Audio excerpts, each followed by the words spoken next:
What's up, brothers? Guys, I think we need to address the elephant in the room. Well, I guess in this case it would be the horse in the room. But why is this horse built like a brick? This strong ass horse, Ronnie Coleman horse, Avengers Endgame horse. Like if I'm running a pickup game on 12th Street and the last two players to pick from is Thor and this horse, I'm probably picking the horse. Like, why does he do so much damage? I feel like he's just so angry. Like Brody must have gone through 3 divorces and got stuck with the kids. In today's video, guys, I'm going to be showing y'all how I use this animal. But before we get into today's video, 97% of you guys that watch my videos are not subscribed. So if y'all enjoy the videos, smash that sub button so you don't miss any uploads. Doesn't cost you anything and it'll help me out a ton.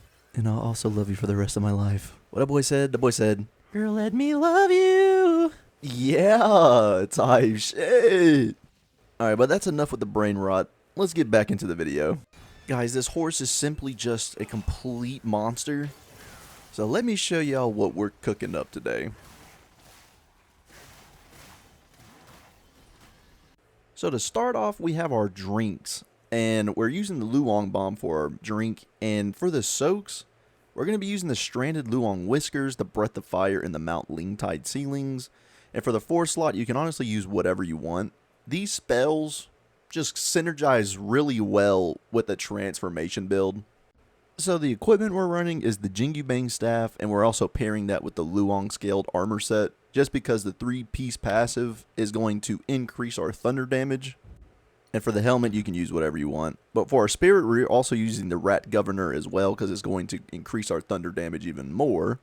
But for our vessel, we're switching it up today. We usually use the Weaver's Needle, but we're using the Plantain fan today. This fan is just going to allow us to build up at least 3 focus points, so once we transform, we can instantly use our transformations ability.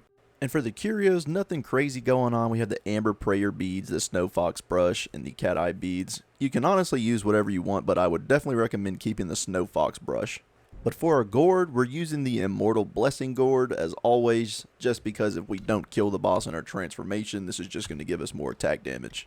On the foundation page, I would recommend just maxing out staff spin just because it's quicker to build up focus, and we always want at least 3 focus points. For the stances, you can honestly use whatever you want. I recommend the smash stance just because it has the most damage. We're also running Immobilize, and you want to make sure that you get Time Bargain. This is going to extend the duration of Immobilize, which is just completely broken. Cloud Step, we have maxed out, but I would recommend just getting enough points so that you can charge a heavy while in Cloud Step. We also have our boys maxed out just because we're in New Game Plus and we have extra levels to spare. But for the transformation page, your best bet here is to get a point in the Cold Edge. This is going to lower the cooldown of Cloud Step.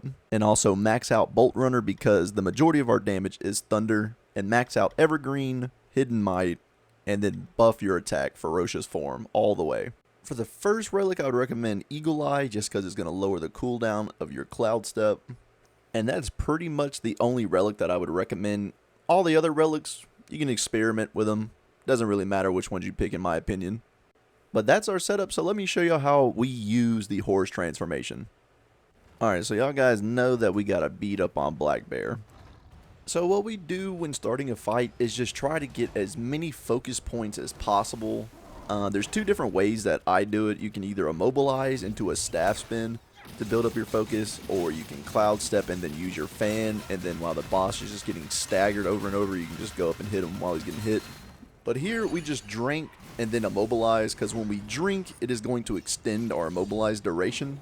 And then once we got our focus points, we use our spirit to instantly put him into a shock state. And then we Cloud Step, use our fan, and then while he's getting staggered, we transform, instantly use our ability, and then we're going to start off with our heavy attacks and then go into some light attacks, just because it does a crazy amount of damage. And then after that, dodge a few attacks and then spam light attacks, because you'll be able to build up your ability again.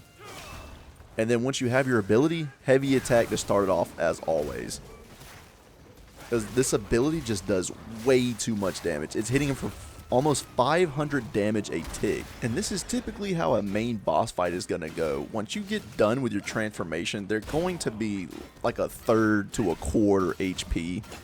And then from there, you can play it passive because you have a full gourd, you almost have full mana, you have your Pluck of Many spell, and you can wait for your Immobilize to come off cooldown or your Cloud Step to come off cooldown and then charge a heavy while in Cloud Step. And like, you just have so many resources left after you use your transformation that has done 80% of the work.